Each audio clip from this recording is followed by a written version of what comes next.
બનાસકાંઠાથી સમાચાર ધાનેરામાં ખાતર માટે ખેડૂતોની લાઈનો પૂરતો સ્ટોક હોવા છતાં પણ ખેડૂતોની લાઈનો યથાવત છે। છેલ્લા 10 દિવસથી વહેલી સવારથી ખેડૂતો લાઈનમાં લાગે છે। ધાનેરામાં 2 ખાતર વિક્રેતાની દુકાન આગળ ખેડૂતો લાઈનોમાં ઊભા રહે છે। ખાતર વિક્રેતાના યોગ્ય આયોજન વિના આ લાઈનો લાગે છે। ખાતર લેવા આવેલા ખેડૂતોના વાહનોને કારણે ટ્રાફિકની સમસ્યા પણ સર્જાય છે। વાહન વ્યવસ્થા ખોરવાય છે। યોગ્ય વ્યવસ્થા સાથે યોગ્ય ખાતર મળે તેવી અપેક્ષા છે ખેડૂતોને।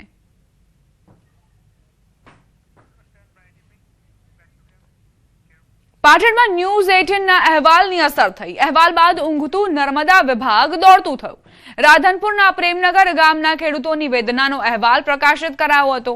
ખેડૂતોએ સિંચાઈ માટે નર્મદાની કેનાલમાં પાણી છોડવા કચેરીમાં હલ્લાબોલ કર્યો હતો।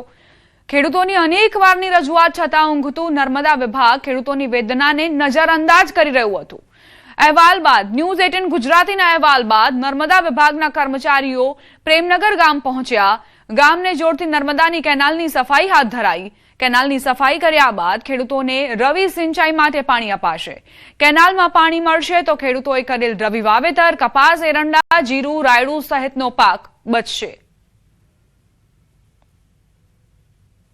ઘોર બેદરકારીથી તંત્ર જેને વર્ષો જેને ઘણા સમયથી અરજીઓ કરી અને તેની આગળ રજૂઆતો કરવામાં આવી હતી, પણ જેમ નફ્ફટ બની ગયું એમ તંત્ર જ્યારે ઊંઘમાંથી જાગતું નહોતું અને કાલે વિરોધ પ્રદર્શન અને મીડિયાના સહકર્મચારીઓ દ્વારા જે અમારી રજૂઆતોને સરકાર સુધી ઉગ્રતાપૂર્વક પહોંચાડી અને તાત્કાલિક ધોરણે આજે કેનાલોની સાફ સફાઈ કરવામાં આવી રહી છે, ત્યારે ખેડૂતોની આંખમાં એક નવું જ આશાનું કિરણ જાગ્યું હોય એવું દેખાઈ રહ્યું છે। અમે કાલે નર્મદા ઓફિસે ગયા હતા મોટી સંખ્યામાં, એટલે સાહેબાને વાત કરી તાત્કાલે આજ કામ ચાલુ કરી નાખ્યો છે અને રવિ હુકાતી હતી એ અમારી બચાવી, તો મીડિયાવાળાને ખૂબ મોટો આભાર સરકાર સુધી જાહેરાત થઈ ગઈ। સુરતથી સમાચાર હુક્કાના વેચાણ પર એસઓજીના દરોડા। વિવિધ દુકાનોમાંથી 738 હુક્કા, 625 પાઇપ જપ્ત, 16.98 લાખ રૂપિયાનો મુદ્દામાલ કબજે કરાયો। પોલીસે 3 સંચાલકોની અટકાયત કરી।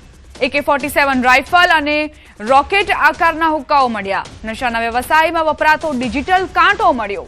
લિટલ ગોવાના સંચાલક પાસેથી 572 હુક્કા જપ્ત કરાયા। દેવ ટ્રેડર્સ પાસેથી 134 હુક્કા કબજે કરાયા। રોહન ટ્રેડર્સ પાસેથી 32 હુક્કા મળ્યા છે। બિલ વગરના હુક્કા મુંબઈથી લાવતા હતા। એક હુક્કાની કિંમત 650 થી 14,500 રૂપિયા સુધી હોવાની જાણકારી છે। હુક્કા વ્યવસાયના કરોડો રૂપિયાના ટર્નઓવરનો ખુલાસો થયો છે।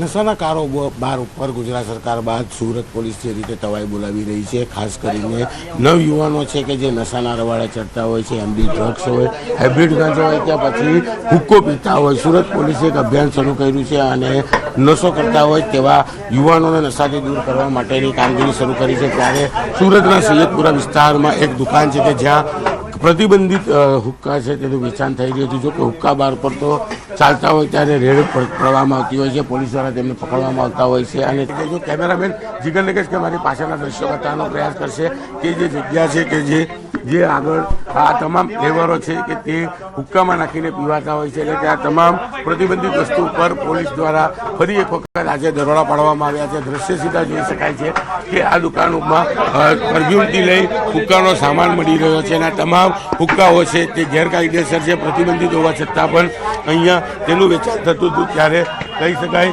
અધિકારી છે, આપણે સીધા એમની સાથે વાત કરવાનો પ્રયાસ કરીશું શું કહેવું છે જે પ્રકારે છે કહી શકાય।